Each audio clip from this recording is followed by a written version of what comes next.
കന്യാകുമാരി ജില്ലയിലെ തക്കലയ്ക്ക് സമീപം സ്ഥിതി ചെയ്യുന്ന പത്മനാഭപുരം കൊട്ടാരം ഏഷ്യയിലെ തന്നെ ഏറ്റവും വലിയ തടിയിൽ തീർത്ത കൊട്ടാരങ്ങളിൽ ഒന്നാണ്.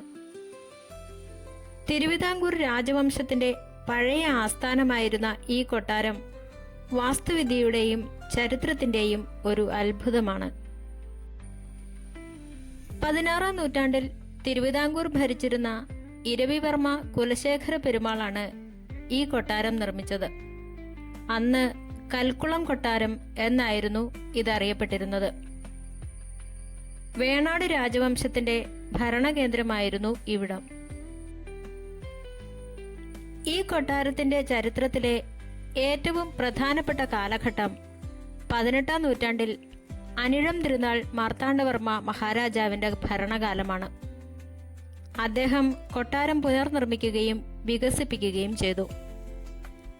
തന്റെ രാജ്യം ഭഗവാൻ പത്മനാഭന് തൃപ്പടിദാനം ചെയ്തതിനു ശേഷം അദ്ദേഹം കൊട്ടാരത്തിന് പത്മനാഭപുരം കൊട്ടാരം എന്ന് പുനർനാമകരണം ചെയ്തു. കൊട്ടാരത്തിന് ചുറ്റുമുള്ള കരിങ്കൽ കോട്ട നിർമ്മിച്ചതും ഇദ്ദേഹത്തിന്റെ കാലത്താണ്.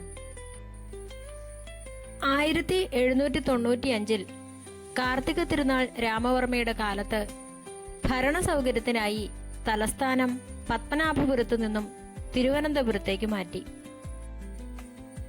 എങ്കിലും തിരുവിതാംകൂർ രാജകുടുംബത്തിന്റെ ആത്മീയവും ചരിത്രപരവുമായ കേന്ദ്രമായി ഈ കൊട്ടാരം നിലകൊള്ളുന്നു. പത്മനാഭപുരം കൊട്ടാര സമുച്ചയത്തിലെ ഏറ്റവും പഴയതും ചരിത്രപരമായി ഏറെ പ്രാധാന്യമുള്ളതുമായ ഭാഗമാണ് തായ് കൊട്ടാരം.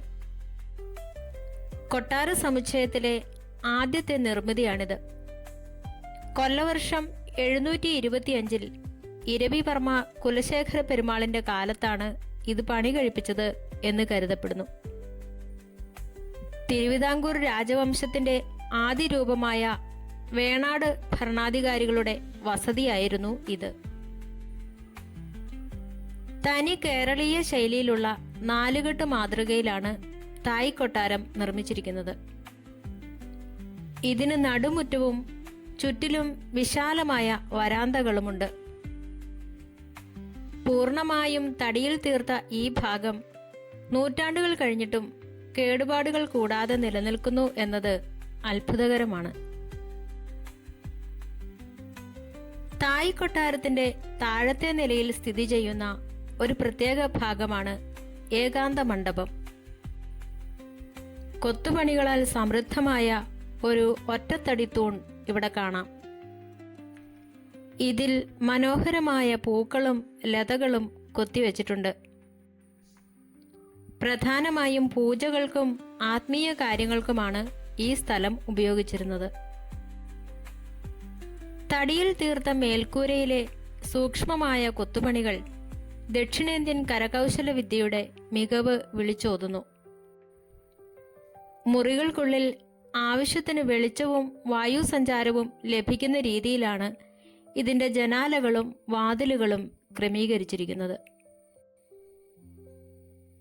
കൊട്ടാര സമുച്ചയത്തിലെ പ്രധാന ആകർഷണങ്ങളിലൊന്നാണ് 300 വർഷത്തിലേറെ പഴക്കമുള്ള മണിമാളിക.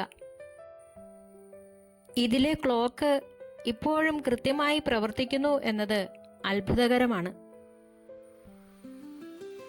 കൊട്ടാരത്തിന്റെ മേൽക്കൂരയിലും തൂണുകളിലും കാണപ്പെടുന്ന കൊത്തുപണികൾ അതീവ മനോഹരമാണ്. പൂമുഖത്തെ തടിയിൽ തീർത്ത മനോഹരമായ ശില്പങ്ങളും കൊത്തുപണികളും ഏറെ പ്രസിദ്ധമാണ്. രാജാക്കന്മാർ മന്ത്രിമാരുമായി ചർച്ച നടത്തിയിരുന്ന മുറിയാണ് മന്ത്രശാല. ഇവിടെ തറയിൽ വിരിച്ചിരിക്കുന്നത് കറുത്ത മിനുസമുള്ള കൂട്ടാണ്. ഇത് നിർമ്മിക്കാൻ ഉപയോഗിച്ച ചേരുവകൾ ഇന്നും ഒരു അത്ഭുതമായി തുടരുന്നു. മുറിയിലെ ജനാലകളിൽ ഘടിപ്പിച്ചിരിക്കുന്ന നിറമുള്ള ഗ്ലാസുകൾ വെളിച്ചത്തെ ക്രമീകരിക്കുകയും തണുപ്പ് നിലനിർത്തുകയും ചെയ്യുന്നു. രാജാവ് വിശ്രമിച്ചിരുന്ന ഔഷധക്കട്ടിൽ ഈ കൊട്ടാരത്തിലെ പ്രധാന കാഴ്ചയാണ്. 64 തരം ഔഷധ ഗുണമുള്ള മരങ്ങൾ ഉപയോഗിച്ചാണ് ഇത് നിർമ്മിച്ചിരിക്കുന്നത്. വിദേശത്തു നിന്ന് ഇറക്കുമതി ചെയ്ത വലിയ നിലക്കണ്ണാടികളും പുരാണ കഥകൾ വിവരിക്കുന്ന വർണ്ണാഭമായ ചുവർ ചിത്രങ്ങളും കൊട്ടാരത്തിന് പ്രൗഢി കൂട്ടുന്നു. കൊട്ടാരത്തിലെ തറകൾ ഇപ്പോഴും തിളക്കമുള്ളതും തണുപ്പുള്ളതുമായി ഇരിക്കുന്നു. മുട്ടവെള്ള, ശർക്കര, ചുണ്ണാമ്പ്, കരിക്കിൻ വെള്ളം തുടങ്ങിയവ ചേർത്ത പ്രത്യേക കൂട്ട് ഉപയോഗിച്ചാണ് ഇത് നിർമ്മിച്ചിരിക്കുന്നത്.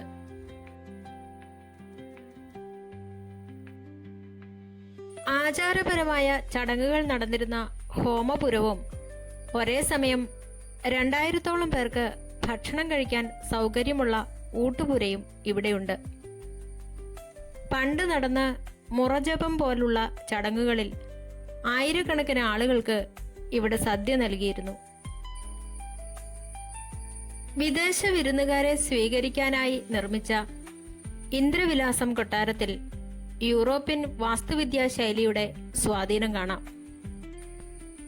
ഇവിടുത്തെ വലിയ ജനാലകളും ഉയരമുള്ള മേൽക്കൂരയും കേരളീയ ശൈലിയിൽ നിന്ന് അല്പം വ്യത്യസ്തമാണ്.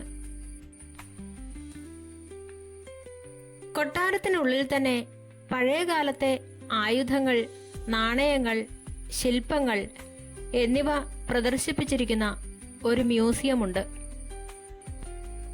കൂടാതെ പണ്ടുകാലത്ത് ഉപയോഗിച്ചിരുന്ന മനോഹരമായ പല്ലക്കുകളും ഇവിടെ കാണാം. ശത്രുക്കളുടെ ആക്രമണമുണ്ടായാൽ കൊട്ടാരത്തിൽ നിന്ന് സുരക്ഷിതമായി രക്ഷപ്പെടാൻ സഹായിക്കുന്ന രഹസ്യ തുരങ്കങ്ങൾ ഇവിടെ ഉണ്ടായിരുന്നു എന്ന് പറയപ്പെടുന്നു. ഇതിൽ തായ് കൊട്ടാരത്തിനുള്ളിൽ നിന്ന് ഒരു രഹസ്യ ഭൂഗർഭ പാത ആരംഭിക്കുന്നുണ്ട്. അടിയന്തര ഘട്ടങ്ങളിൽ കൊട്ടാരത്തിൽ നിന്ന് ഏകദേശം 2 കിലോമീറ്റർ അകലെയുള്ള ചാരോട് കൊട്ടാരത്തിലേക്ക് സുരക്ഷിതമായി എത്തുന്നതിനാണ് ഇത് നിർമ്മിച്ചിരുന്നത്. കൊട്ടാര സമുച്ചയത്തിലെ പ്രധാന ഭാഗമാണ് 4 നിലകളുള്ള ഉപ്പിരിക്ക മാളിക.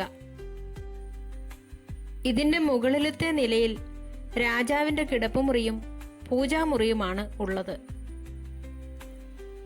ഇവിടുത്തെ ചുവരുകളിൽ 18-ാം നൂറ്റാണ്ടിൽ വരച്ച അതിമനോഹരമായ ചുവർ ചിത്രങ്ങൾ കാണാം. ഭൂമിശാസ്ത്രപരമായി തമിഴ്നാട്ടിലാണ് സ്ഥിതി ചെയ്യുന്നതെങ്കിലും പത്മനാഭപുരം കൊട്ടാരത്തിന്റെ ഭരണവും സംരക്ഷണവും കേരള സർക്കാരിന്റെ പുരാവസ്തു വകുപ്പിന്റെ കീഴിലാണ്. കേരളീയ വാസ്തുവിദ്യയുടെ ഉത്തമ ഉദാഹരണമായി ഈ കൊട്ടാരം ഇന്നും സംരക്ഷിക്കപ്പെടുന്നു.